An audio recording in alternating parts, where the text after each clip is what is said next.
Hello aspirants, hope all of you are doing well. और ये जो प्रोग्राम प्रोबेबल 5000 का हम लोगों ने स्टार्ट करा है, you all are benefiting from this program. We'll make sure. आज के सेशन में हम लोग इंग्लिश के 80 क्वेश्चंस को अटेम्प्ट करेंगे, 80 मार्क्स के क्वेश्चंस को अटेम्प्ट करेंगे और स्टार्ट करेंगे इसके हम कॉमन एरर क्वेश्चन से. जो 10 कॉमन एरर क्वेश्चंस आते हैं, पहले first 10 questions will attempt those 10 questions common error के. तो first one, Mia is waiting for John at front of the cafe. इसमें जो error है आपको नजर आ रहा है, Mia is waiting, present continuous, no error. For John, that's preposition for John के लिए यूज कर रहा. और हम इसमें place को बताने के लिए जो हमने यूज करा है where, तो कैफे के आगे, तो कैफे के आगे जो टर्म आप यूज कर रहे हो इन फ्रंट, यहाँ पे जो टर्म है at front of, that's wrong. यहाँ पे हमें लिखना है in front of the cafe. So in front of the cafe is correct English. In front of के सामने, द कैफे, उस कैफे के सामने. Next one, the sky will be clear today according by weather bulletin.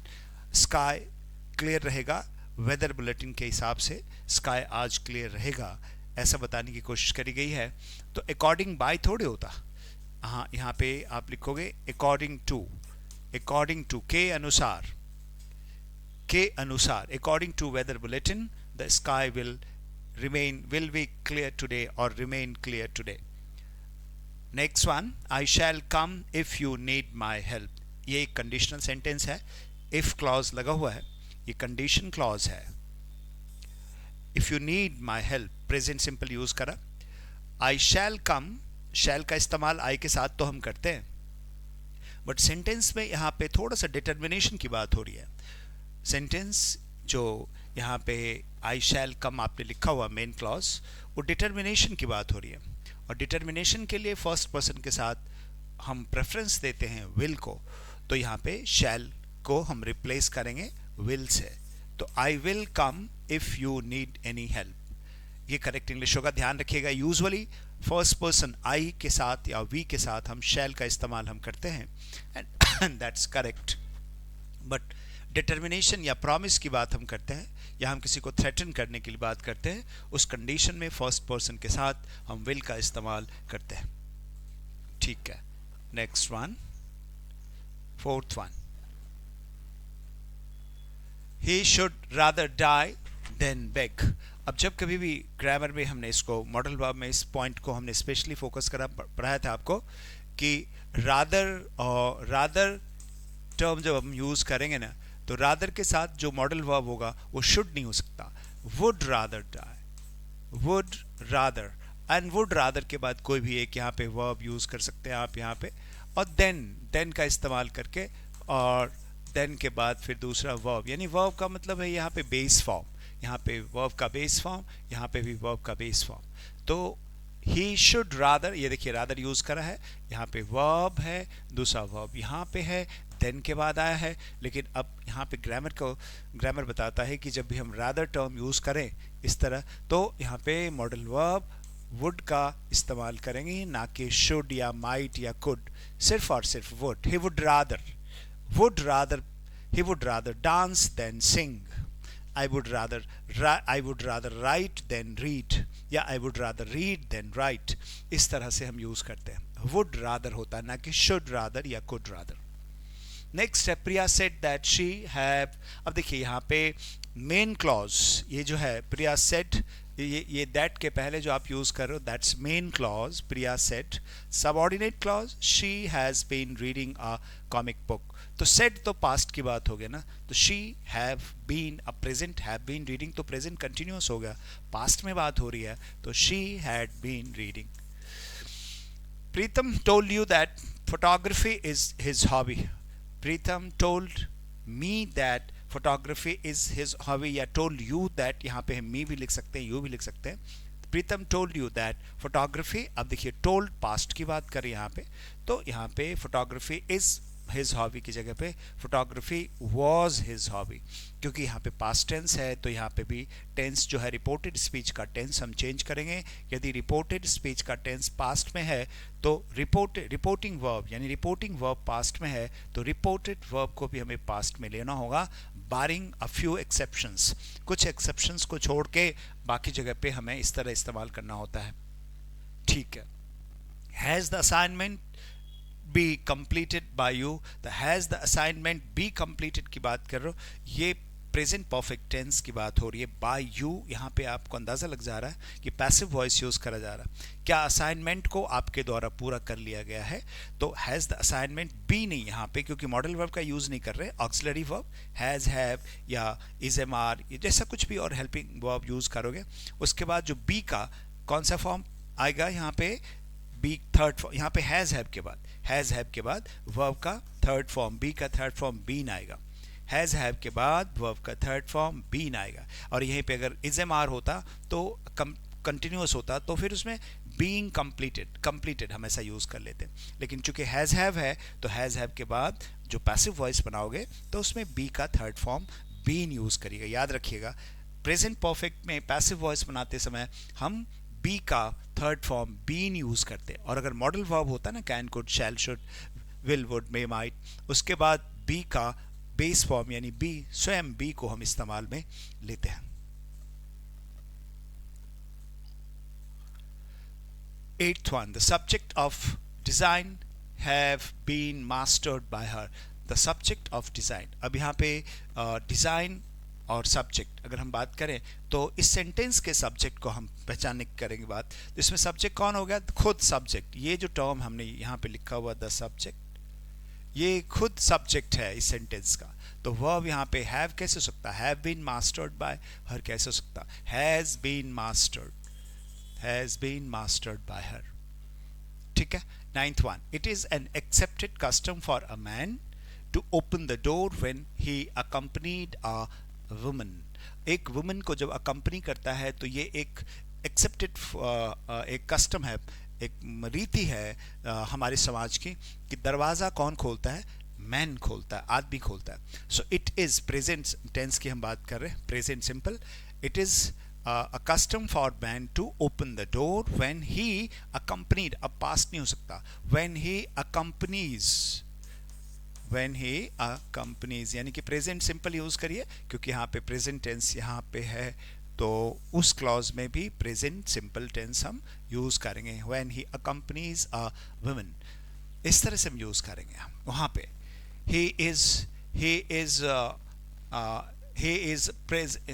it is an accepted custom, और यहाँ पे he accompanies, इस तरह से हमने बनाया। Next one, could you pass me a salt, अब यहाँ पे गौर करिएगा, could you pass me a salt के आगे एक तो salt अनकाउंटेबल है, अनकाउंटेबल के आगे a या n या 2 या 4 5 ऐसे टर्म्स आप यूज नहीं कर पाओगे, ऐसे डिटर्मिनर्स हम यूज नहीं कर पाएंगे, salt अनकाउंटेबल। एंड कॉन्टेक्स्ट के हिसाब से बात करें, जो सॉल्ट टेबल पे ही होगा, आप देख पा रहे होंगे ना, तो could you pass the salt please, तो यहाँ पे द का इस्तेमाल करिए आप, यहाँ पे आर्टिकल, डेफिनेट आर्टिकल द का इस्तेमाल करेंगे। बहुत आसान है ये। नेक्स्ट वन, अब हम बात choose the word similar in meaning that, synonyms antonyms पे भी थोड़ा सा फोकस करिएगा। अभी जब कभी भी आपका प्रिपरेशन, जैसे आप सोशियोलॉजी पढ़ रहे हैं या हिस्ट्री, ज्योग्राफी या पॉलिटी, इंडियन पॉलिटी, कुछ भी आप पढ़ रहे होते हैं, उस दरमियान भी आप खुद क्वालिटी बुक्स को अगर आप पढ़ रहे होते हैं या आपका नोट बहुत बढ़िया नोट है, क्वालिटी है, तो उसमें भी ग्रामर वगैरह बहुत सही लिखा होता है, तो उसमें कई सारे वर्ड्स आपको पढ़ने को मिलते हैं, उनका इस्तेमाल भी आप इंग्लिश में कर सकते हैं। यहाँ पे ये बात बिल्कुल नहीं होती कि जब हम इंग्लिश पढ़ रहे हो तो सिर्फ हम इंग्लिश एक बिल्कुल एकदम सेपरेट सब्जेक्ट है, ऐसा बिल्कुल नहीं होता। इंग्लिश में भी जो भी इंफॉर्मेशन हम लेते हैं, बाकी के सारे इंटरडिपेंडेंट होते हैं, सारे इन्फॉर्मेशन सारे इंटरलिंक्ड होते हैं। इंग्लिश में बहुत सी बातें हम करते हैं, ज्योग्राफी की, हिस्ट्री की, सिविलाइजेशन की, ज्योग्राफी, बायो साइंस की, मेडिकल साइंस की बात करते हैं, इंजीनियरिंग की बात करते हैं, कितने डाइवर्स फील्ड के जो उसमें टेक्स्ट होते हैं यानी कि पैसेजेस होते हैं वो आते हैं, हम उनको पढ़ते हैं, उनको हम कॉम्प्रिहेंड करते हैं। तो जरा उन बात को ध्यान में रखिएगा। ये जो टर्म 11th वन जिसमें हमें सिमिलर वर्ड्स यानी कि सिनोनिम्स बताना, calumny is to tarnish someone's image, किसी के इमेज को ब्लैकन करना, टार्निश करना या ब्लैकन करना, दैट्स कलमनाय. टार्निश या ब्लैकन मतलब लांछन लगाना, टार्निश या ब्लैकन. दैट इसके लिए क्या यूज करोगे? स्लेंडर. तो slender is the correct answer. यहाँ पे तो हमने एक दो एक्स्ट्रा वर्ड बना दिया, ब्लैकन या टार्निश अलग से बता दिया आपको. कलमनाय का मतलब होता है तो स्लेंडर भी इसका मीनिंग होता है. तो स्लेंडर, कलमनाय, टार्निश, ब्लैकन, ये सब के सब जो है सिनोनिमस वर्ड्स हैं, सिनोनिम्स हैं. Next one is decay. Decay is to die या रॉट. तो यहाँ पे rot is correct answer. Decay is to die. Perish जिसको आप कहते हो, डाई करना, पेरिश करना, दैट्स डिके करना. Next one is opposite meaning बताना. अबव. अबव का जो ऑपोजिट वर्ड है that's under. Above the, above something, under something. तो अबव द बिल्डिंग और under the tree. Above the building, under the tree, इस तरह आप यूज करते हैं. तो अबव का ऑपोजिट वर्ड जो है that's under. And bitter. Bitter experience. Bitter experience था. I had a bitter experience of that journey. उस जर्नी का एक बिटर एक्सपीरियंस था. तो बिटर का ऑपोजिट होता है स्वीट. बिटर कड़वा, स्वीट मीठा.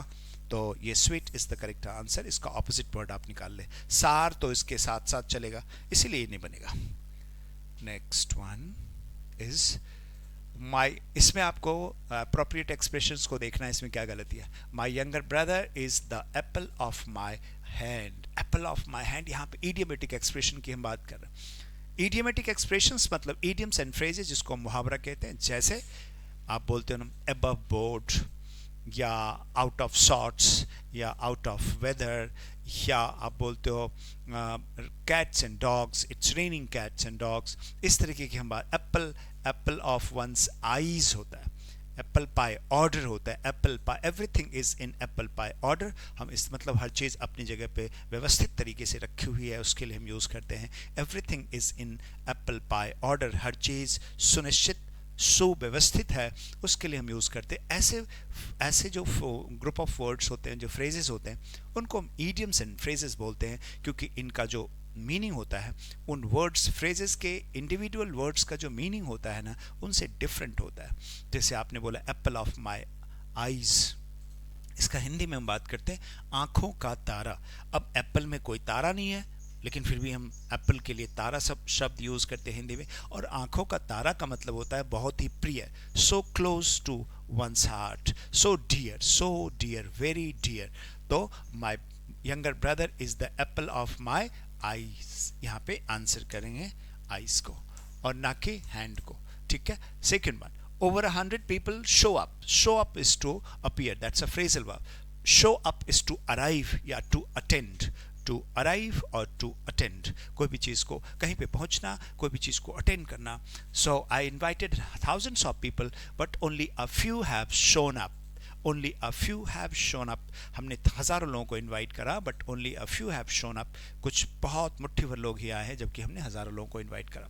So over 100 people showed up is correct. So this one is correct. in का इस्तेमाल यहाँ पे नहीं होगा, इसको काट दीजिए. showed up for the news conference correct है. करेक्ट फ्रेज यहाँ पे चुनना है. as the water begin to rise, यहाँ पे preposition की हम बात कर रहे हैं. rise above या rise over, तो rise above the danger mark. जब कभी भी कोई जो एक वर्टिकल लाइन, ये जो हम लाइन खींचते हैं ना, वर्टिकल, एक हॉरिजॉन्टल लाइन, ये वर्टिकल लाइन पे कोई चीज़ ऐसे ग्रो करेगा, इस तरह से ग्रो करेगा, इस तरह से. तो अगर कि एक सर्टेन पॉइंट, ये मान ली मार्क आपने यहाँ डाला, डेंजर मार्क, अब इसके ऊपर पानी चला गया, तो इसके लिए आप ओवर नहीं यूज करेंगे. I mean water begin to rise above the danger mark. Above. So above is correct answer. Next one is this film is based on a real story. Real is the opposite of unreal. Real का जो meaning, real जो है, इसका opposite word क्या होता है? Opposite word unreal. Unreal is what? Imaginary, यानी कि hypothetical. Real is happening, occurring in this world, real world. But story जो है वो ट्रू का मतलब होता है फॉल्स. एक तो ट्रू होता है, इसका ट्रू का ऑपोजिट होता है फॉल्स. ट्रू का ऑपोजिट होता है फॉल्स. ट्रू स्टोरी फॉल्स या फेक स्टोरी, या है ना. तो यहाँ पे यूज थे ट्रू स्टोरी और फॉल्स स्टोरी. तो that movie is based on true story is correct phrase. ये फ्रेज करेक्ट होगा. रियल स्टोरी मत यूज करिए, रियल या अनरियल स्टोरी नहीं. ट्रू या फॉल्स स्टोरी होता है। स्टोरी जो है वो कैरेक्टराइज कैसे होता है, या तो ट्रू स्टोरी होता है या फॉल्स स्टोरी होता है, रियल और अनरियल स्टोरी नहीं। तो आंसर हो गया ट्रू। अब हम नेक्स्ट पे आते हैं। One word substitution, government by only one man, मतलब all the power of governance is vested with only one person ना, only one person. So dictatorship आपने टर्म सुना ही होगा, डिक्टेटरशिप गवर्नमेंट बाय, और ऑटोक्रेसी भी एक टर्म आप यूज करते, autocracy. Auto is self, cracy is rule, self rule मतलब having infinite power. Infinite power किसी के पास है, ऑटोक्रेट के पास होता है, तो उसके लिए हम यूज करते हैं autocrat. which can be easily broken, that is something that can be easily broken, तो उसके लिए आप यूज करते हो brittle या phrasal टर्म हम यूज करते हैं, brittle या phrasal। easily broken, the phrasal article, कभी कभी जो हमारे पास असाइनमेंट आता है ना, कंसाइनमेंट आता है, कहीं से मंगाते हैं, उस पर लिखा रहता है वो ब्रिटल या phrasal, handle with care, because जो कंटेंट जो उसके अंदर यानी कि जो आर्टिकल पड़े हुए हैं दे आर ब्रिटल। चलिए साहब नेक्स्ट वन मूव करेंगे। अब हम अनसीन पैसेज हमारे सामने है, बहुत ही खूबसूरत है, मैंने अभी इसको पढ़ा और मैं एक बार फिर पढ़ता हूँ आपके लिए, और उसको हम क्वेश्चंस को लिखेंगे। लिखना बेहद ही इम्पॉर्टेंट एक स्किल है, और वो स्किल को डेवलप करने के लिए ये प्रोग्राम हमने स्टार्ट करा है। थोड़ी सी कोशिश करनी है कि हम पैसेज को कॉम्प्रिहेंड करें।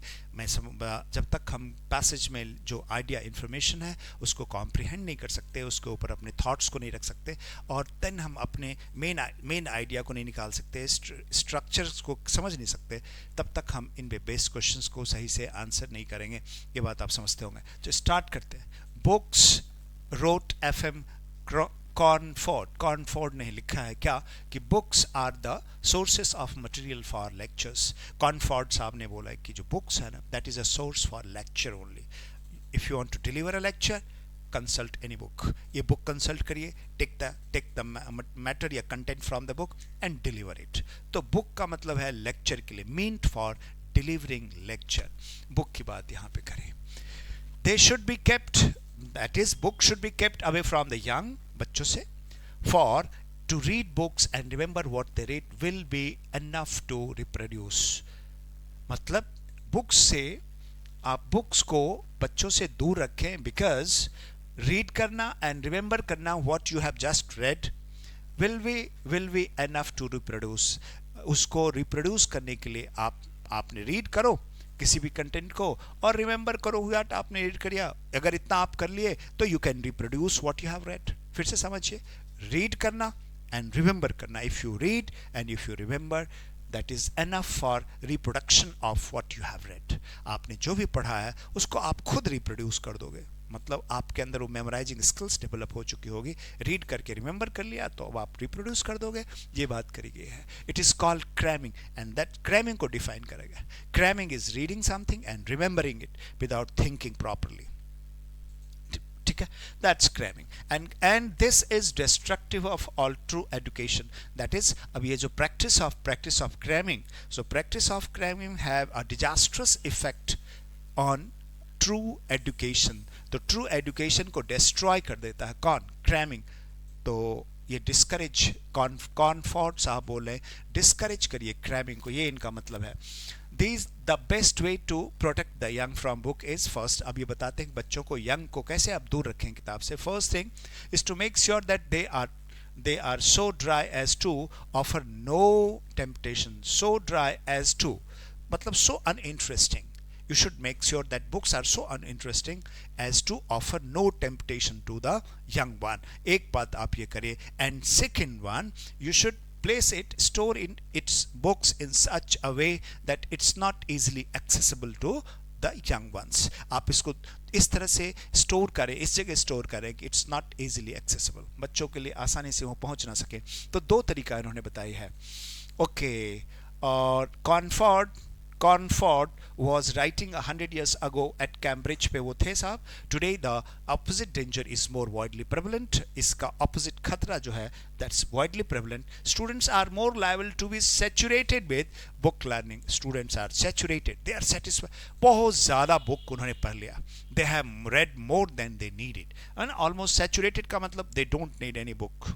एकदम फुल हो गया, एकदम भर गया. आज के दौर में students are too saturated with book learning.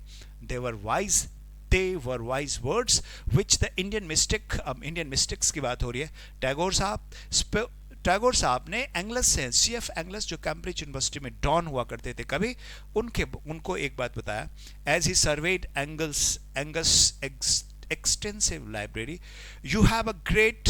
Angus साहब के लाइब्रेरी में गए टैगोर साहब, और टैगोर साहब ने CF एंगस को बोला कि you have a great many books here, you have a great many books in your library, do you ever get time to think.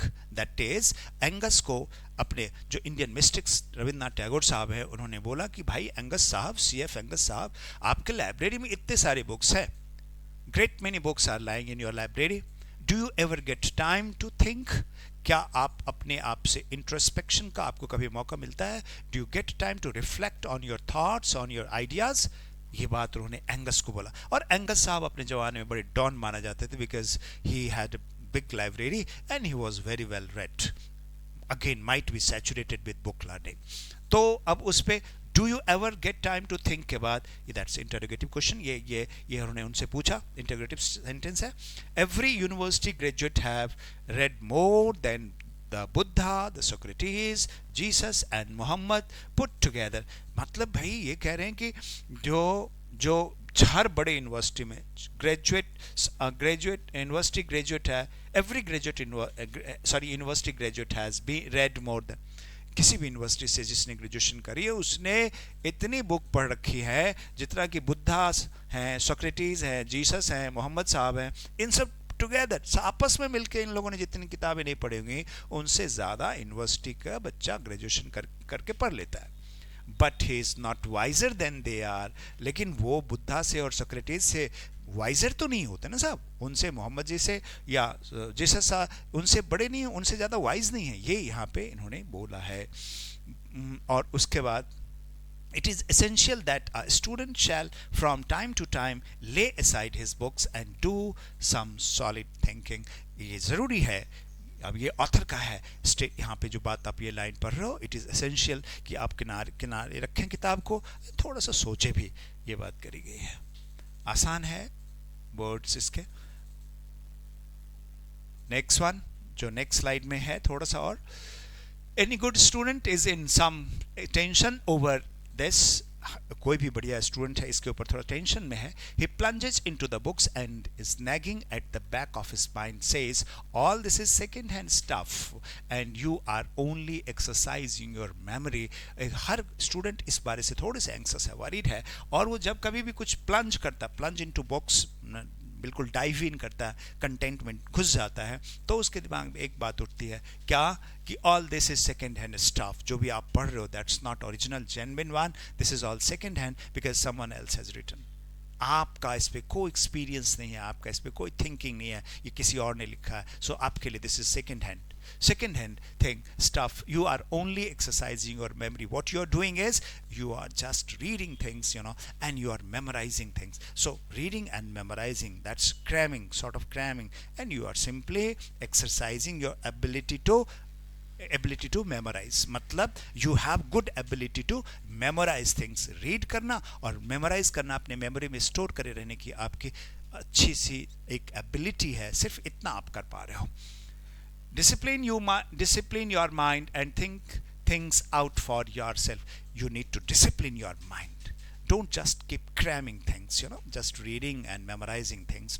Instead of doing that, you should discipline your mind and think things out for yourself. अपने लिए सोचिए, चीज़ों को सोचिए और अपने mind को discipline में रखिए. Next one is he lays his books aside and thinks. किनारे रखा और सोचा. And the same voice murmurs, all this is very well, but you are thinking in the abstract and fruitful thought can arise from a solid basis of factual knowledge. All this is very well, बहुत बढ़िया है, but you are thinking in the abstract and fruitful way. Fruitful and यहाँ तक you are thinking in the abstract. आप abstract में सोच रहे हो. abstract का मतलब यहाँ पे है कि कोई बेस नहीं है, कोई चीज सॉलिड नहीं है, एब्स्ट्रैक्ट है, उसमें आप सोच रहे हो. And fruitful thoughts can arise. अब देखिए भाई, फ्रूटफुल थॉट अभी जो आप सोच रहे हो दैट इज ओके, बट यहां से and fruitful thought can arise from a solid basis of factual knowledge.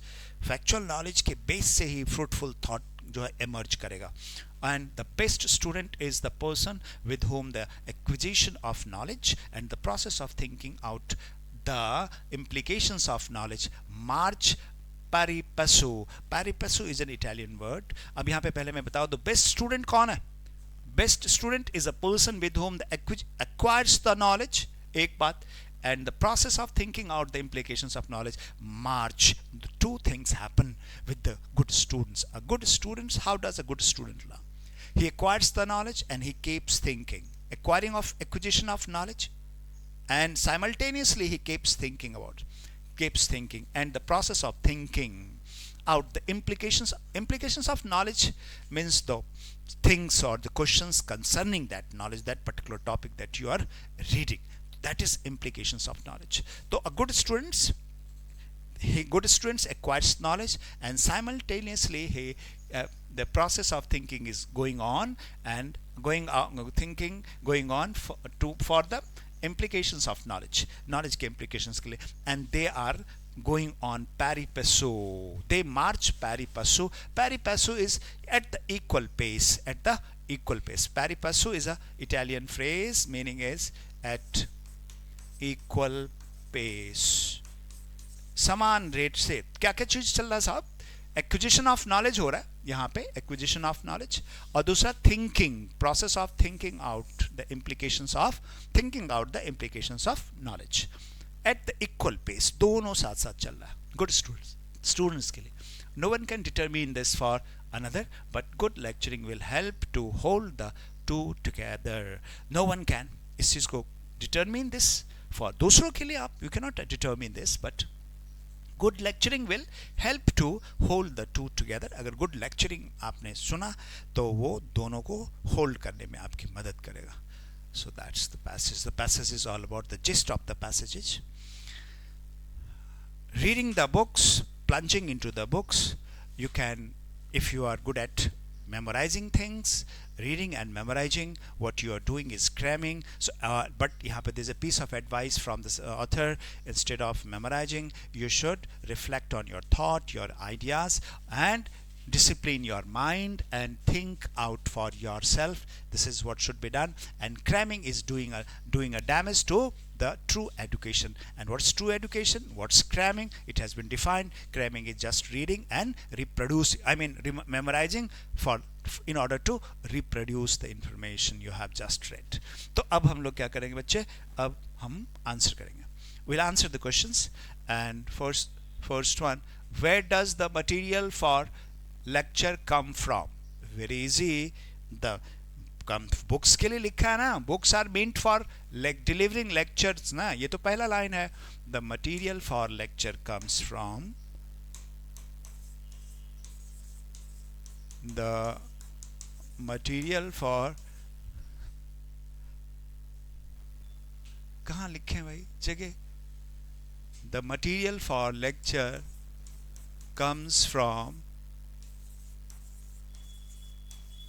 comes from books.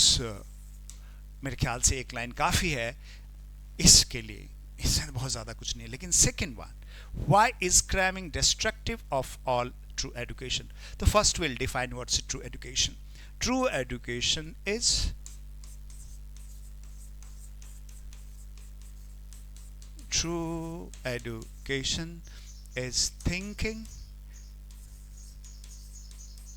thinking properly, understanding clearly,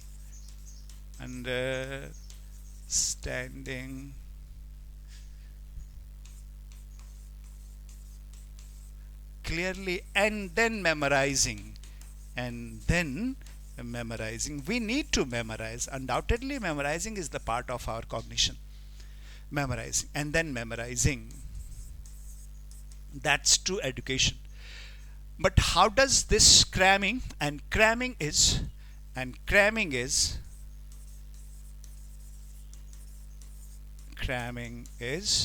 memorizing a text without memorizing a text without understanding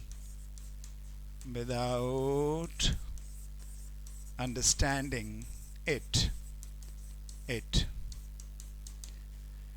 Cramming is destructive because cramming, yeah, it destroys true education as it doesn't encourage us to think or introspect or reflect on the thought, reflect on the ideas. अभी हम इतना सही काम चला लेते हैं तो हमने इसको आंसर आपने कैसे करना. True education is thinking properly or understanding clearly and then memorizing the info. Cramming is memorizing a text without understanding it, and it destroys true education as it doesn't encourage us to think. I mean, it doesn't encourage us, matlab the students, to think or reflect on the text. तो इस तरह से हम इसको answer करेंगे. Third one, what is the best way of protecting the young from the books? That is answered in the first paragraph of the passage. What is the best way to protecting the young? We need to protect the young from the books. This is what Mr. Cornford has been advocating for, and he has suggested two ways. The first one, the best way of protecting the young one. मैं भाई थोड़ा सा छोटा लिखता हूँ, जगह की थोड़ी सी यहाँ पे ये है. The best way of protecting the young from books is to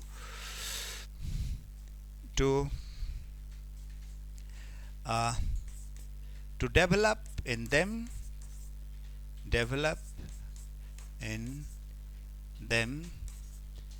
yeah, to make sure that they are uninterested, is to make sure that they are uninterested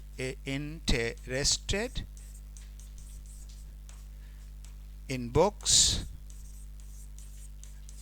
and secondly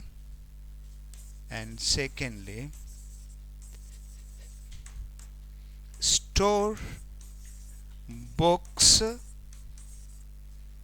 in such a way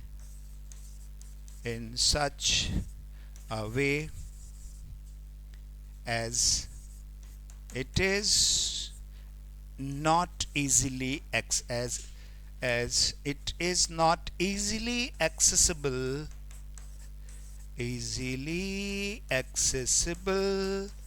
to the young ones, to the young. ठीक है साहब, थोड़ा सा इस जगह की crunch हो गया तो हमने थोड़ा सा इस पे लिख लिया. So what is the best way of protecting the young from the book? Passage में आपने पढ़ा. First thing is to make sure that it doesn't interest the student. Second is to store the books in such a way that it's not easily accessible especially to the young ones. तो इस तरह से आपने answer करा. Next question, fourth and fifth, we have to answer two more questions. Why does not mere book learning make you wise? Merely book learning simply saturates one. It doesn't make you wise because it doesn't. Book learning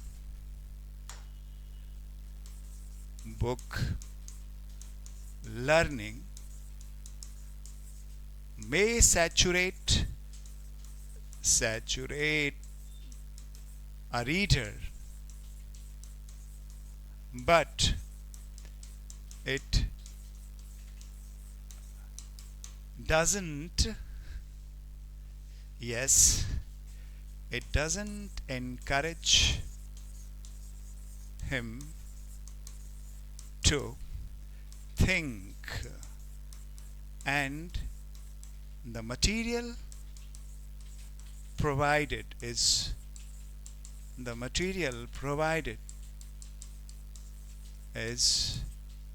second hand,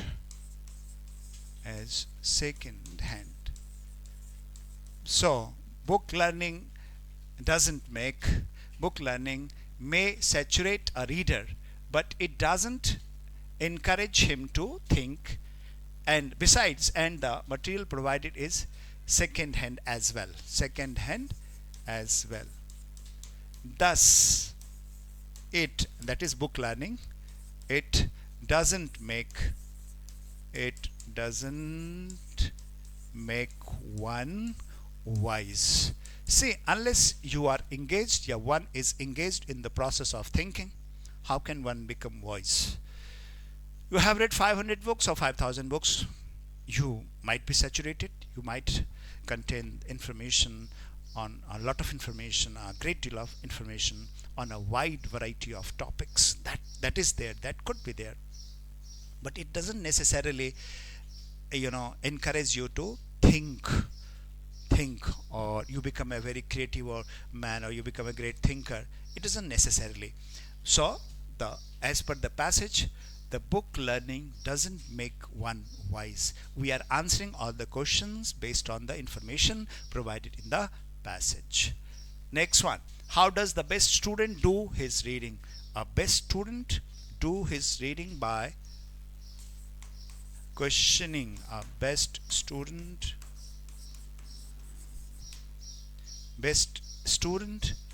does his reading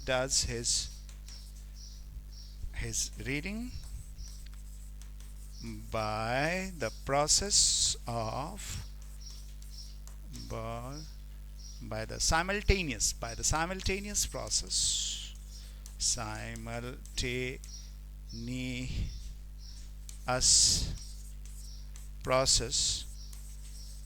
of acquiring knowledge.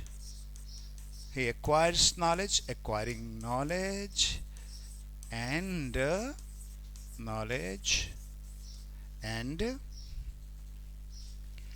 thinking, and keep thinking.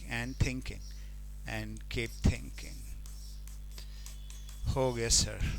So the question is answered. He is keep thinking the implications of knowledge, by simultaneous process of acquiring knowledge and thinking. इसको काट दीजिए, this is not needed. And thinking the implications of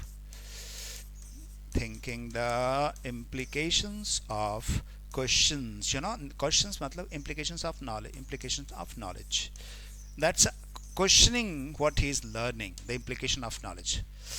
So the answer is, a best student does his reading, does is the main verb, does his reading by the simultaneous process of acquiring knowledge, ek baat, and thinking the implications of knowledge that he is acquiring. This is how a good student learn. So all 5 questions have been answered. We'll move on to the next question. अब बच्चे लोग translation करेंगे, आप लोग बहुत बढ़िया translation, that's going to make a big difference in your ability to answer the questions. Okay, बहुत ज़्यादा डिफरेंस आने वाला है आपके क्वेश्चन राइटिंग पे ऊपर. गौर करिएगा, जब आरोपी से संबंधित राजनीतिक दल सत्ता में नहीं होता है तो क्या होता है? तो सीबीआई जांच की गति तेज हो जाती है, सीबीआई जांच की गति तेज हो जाती है, the pace of CBI investigation. Okay, और व्हेन जब आरोपी से संबंधित, तो when a party, I mean राजनीतिक political party, when a political party, when a political party relating to an accused is not in power, सत्ता में नहीं है, not in power, the pace of, गति की बात हो रही है ना sir, the pace of CBI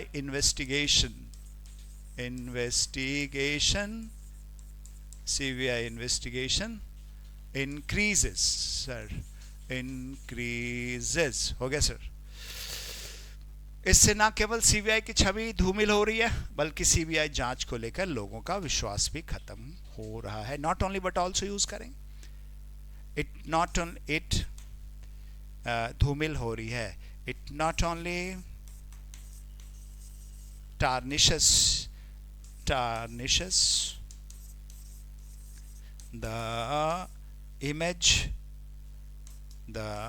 tarnishes the image of CBI, image of the CBI, बल्कि not only tarnishes, बल्कि सीबीआई जांच के लोगों को, but it also लोगों का विश्वास erodes, it also erodes people's faith in the agency, यानी in the CBI या in the agency. It is answered, it is translated now. It not only tarnishes the image of the CBI, but it also erodes people's faith, that's विश्वास in the CBI. CBI में लोगों का जो faith है उसको erode कर देता है। हो रहा है, ठीक है, चलता है ये इसमें लिए परेशान मत हुई, रहा है, रही है, ये एकदम सही है। नेक्स्ट वन, जियो प्लेटफॉर्म ने भी अब स्टारलिंक इंटरनेट सेवा सर्विसेस उपलब्ध कराने के लिए करार किया है, स्पेस एक्स से करार किया है। ठीक है सर, करार किया है। जियो प्लेटफॉर्म चाहो तो भी लिख दो, ऐसे जरूरत तो नहीं है। जियो प्लेटफॉर्म हैज क्या किया है, करार किया है। तो हैज साइंड एन एग्रीमेंट, करार किया है तो entered into a signed an agreement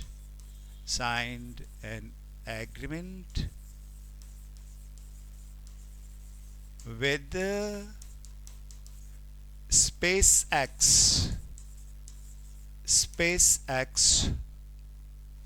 to provide Starlink internet services,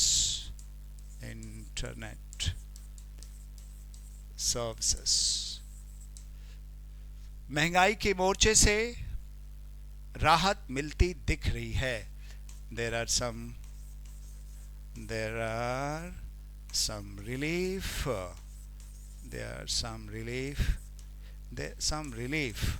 is no reliefs uncountable. There is some relief from inflation.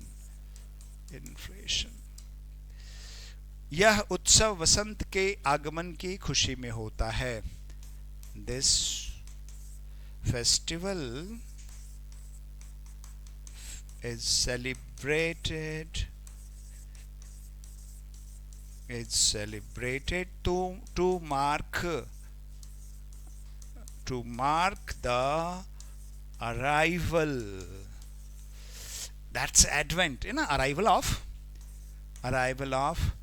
spring. वसंत को तो आप जानते हैं, स्प्रिंग बोलते हैं अपन लोग, स्प्रिंग इंग्लिश में, स्प्रिंग, जो कई जगहों पे which continues for 9 days, which continues which continues for 9 days in many places.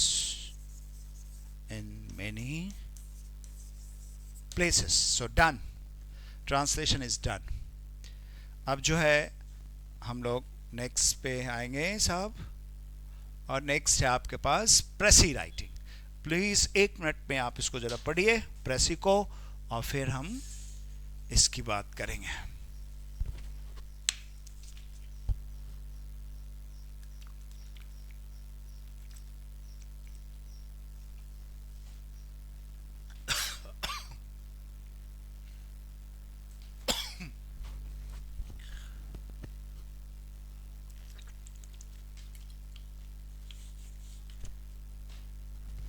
Okay, start.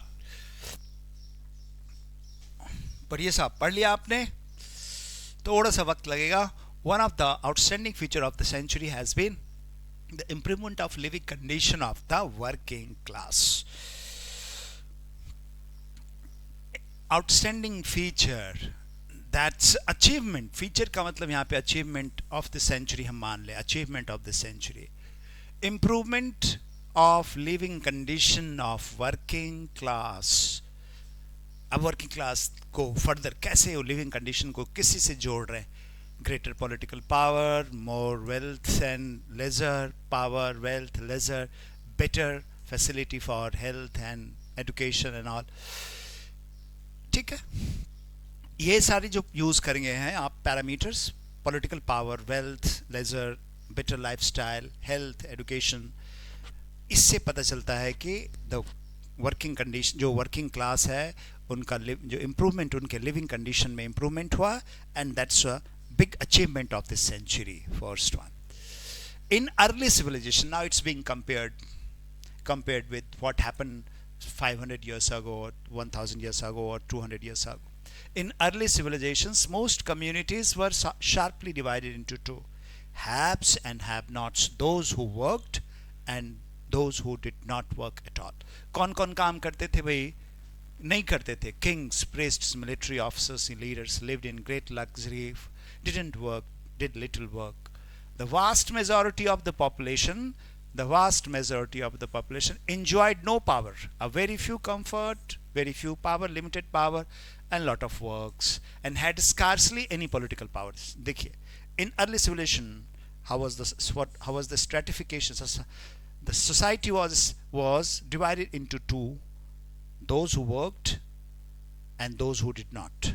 Those who did not work enjoyed all the comforts of the world, and those who worked hard has hardly enjoyed any comfort and had little political power or any sort of power. तो ये बात करी जा रही है, पुराने जमाने में ऐसा हो रहा था.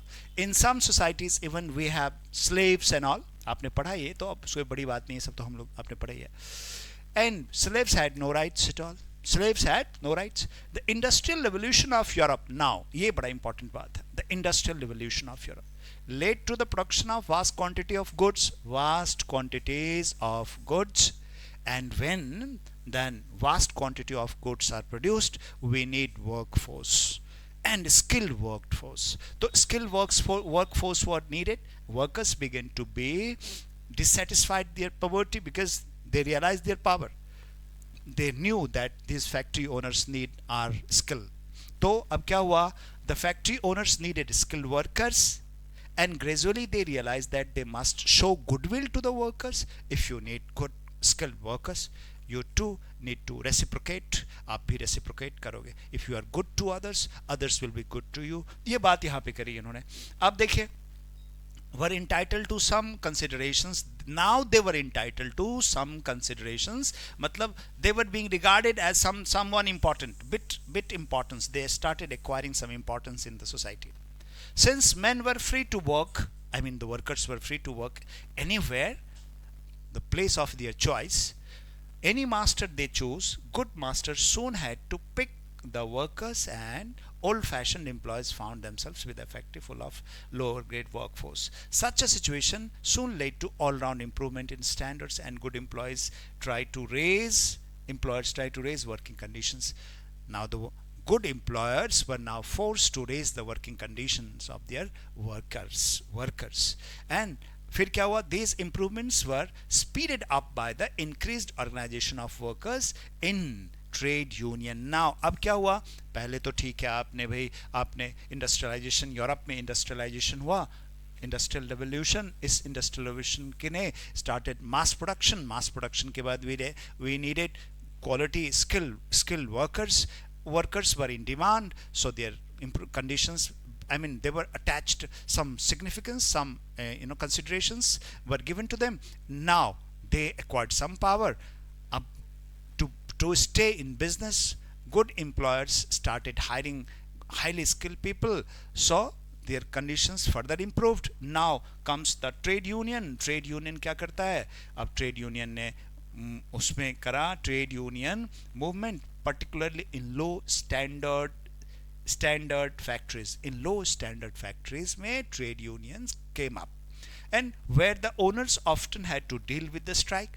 अब भाई ट्रेड यूनियन है तो स्ट्राइक भी होगा, और स्ट्राइक होगा तो ओनर्स को डील करना पड़ेगा उनके साथ. तो ये हो गया, डिससेटिस्फाइड वर्कर्स थे तो उनके साथ उनको डील करना पड़ता था.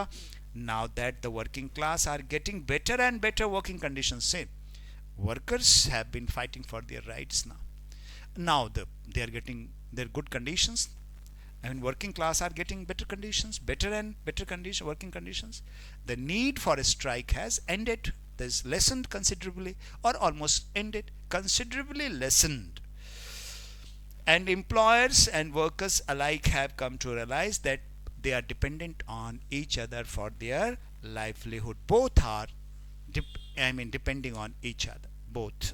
So they are interdependent now. They have realized, both the employees and the employer. बस इतनी सी बात है सर. तो कीवर्ड्स क्या है? कीवर्ड्स है यहाँ पे, the feature of the outstanding feature of this century has been the improvement in the living standard, living condition of the working class, and how it has happened. In the थोड़ा सा आप summarise कर रहे हो ना, 300 words के around होगा, 270 280 words के अराउंड होगा ये. अब आप इसको समराइज करो 95 90 या at the max 100 वर्ड्स में समराइज करोगे आप इसको. तो क्या क्या लेना है आपको? फर्स्ट लाइन वो मैंने बता दिया. Second line, a bit from the early civilization, how the society was stratified in the early civilization, the haves and the have nots, इसको आप ले लीजिए. थर्ड में आप आ जाइए, how industrial revolution have changed the work condition of the working class. It started changes. Mass production was there, workers, qualified workers, skilled worker were needed, वो हो गया. उसके बाद ट्रेड यूनियन वाला पार्ट को आप ऐड कर दीजिए, तो ट्रेड यूनियन वाला हो गया.